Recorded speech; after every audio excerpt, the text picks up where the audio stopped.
YouTube, what's going on? It's Jamar again here, Vegas Sense. Cranking out a few videos here tonight here. Um, I'm gonna go ahead and do a video on this fragrance only because after tonight I won't own this bottle anymore. And this is gonna be on Prada L'homme. Okay.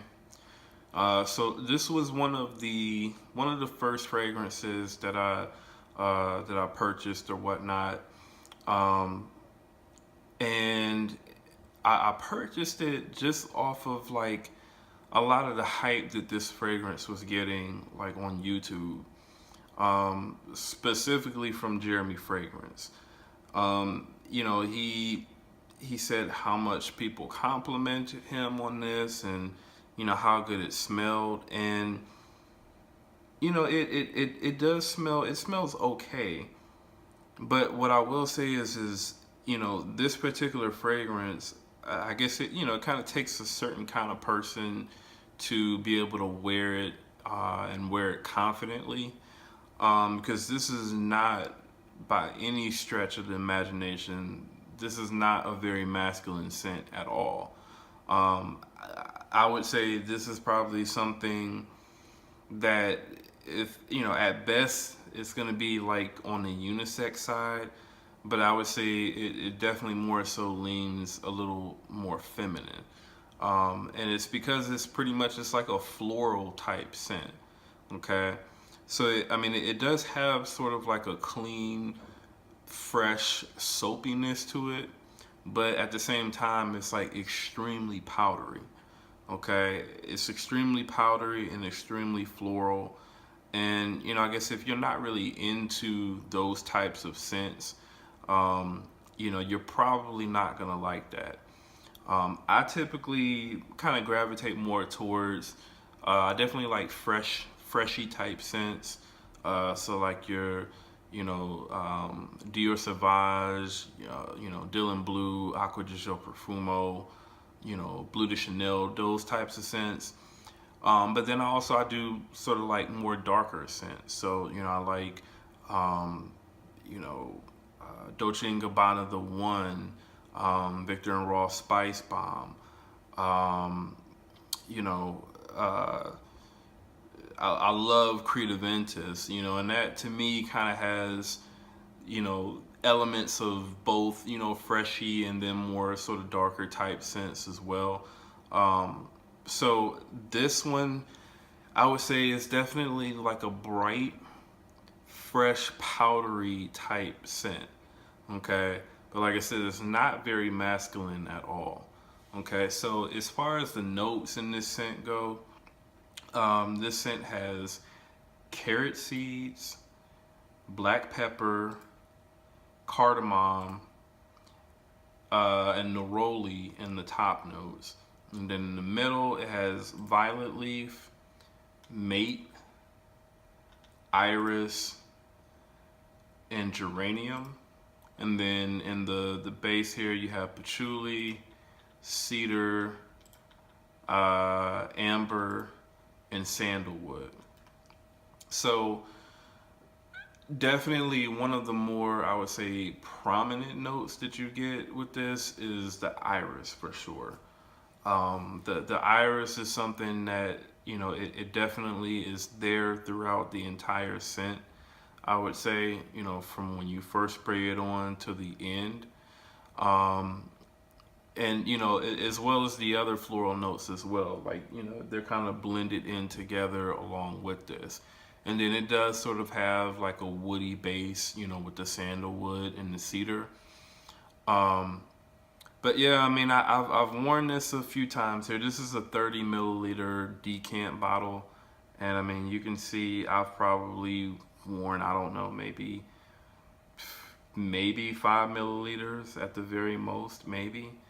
um so I haven't really worn this much, and I've had this particular fragrance since, I don't know, at least about maybe May or April or something like that. So I've had this for a while, and I haven't really worn it. Um, I intended to wear this sort of like as a work scent, but it just didn't really do much for me, to be honest with you. It performs decently. If I spray this on me in the morning, it's still there by the end of the day. Um, as far as the projection goes, it doesn't really project that much. It pretty much it sits, pretty close to the skin for the most part. But I guess this really isn't a scent that's really designed to be like a projection monster or whatnot. Um, so this particular fragrance, if I'm gonna classify it as a work scent, in my opinion, I have fragrances that I would much rather wear, or much rather want to wear to work. You know, and I mean, for the most part, I think a lot of my fragrances that I purchase, most of them, even though they might not necessarily be made primarily as a work scent, I feel like most of them, they're versatile enough that I can wear them to work. Okay, and they're just a lot more interesting than what this fragrance is. So what I will say is, if you want like I guess a really super safe fragrance that probably won't offend anybody, then this would be a nice scent to wear. Like, one situation that comes to mind that I would say that this would be good for would be if you travel a lot and you have to travel via plane. A couple sprays of this on you, and when you're close next to other people, I think this would be a really good scent for that. Do I think other scents would probably be better? Yeah, I do, but I don't think you could go wrong in situations like that when you're going to be really really close to people, but you don't want to necessarily you know kind of scream out there that you have a fragrance on. This will more so, I think, kind of smell like just a really clean, fresh type person. So that's my take on this fragrance. I don't really have too much to really say about it. Um, at least for me, I wouldn't necessarily recommend this fragrance to anybody. But that's just that's my taste. I know there's a lot of other people out there that really love this particular fragrance. For me, it's just like it doesn't really do much for me. Okay, so that's why I said after tonight, I won't even own this fragrance anymore. So I'm getting ready to send this off to somebody that bought it from me on eBay. All right. So again, this is my take on Prada L'homme. If you're interested in this fragrance, it's not a very cheap fragrance either. So just looking at this on eBay here, which is where I buy most of my fragrances from, it looks like you can get a bottle of this 3.4 ounce bottle for about $65. Let me see. And really the prices for this fragrance are kind of all over the place. So I'm typically seeing that this is going for at the very least around $60 to $70. And then up to about $95 or so for the 3.4 ounce bottle.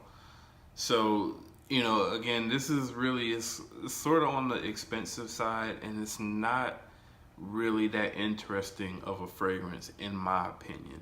It is sort of boring, okay? So again, this one is Prada L'homme, and I'll see y'all in the next video.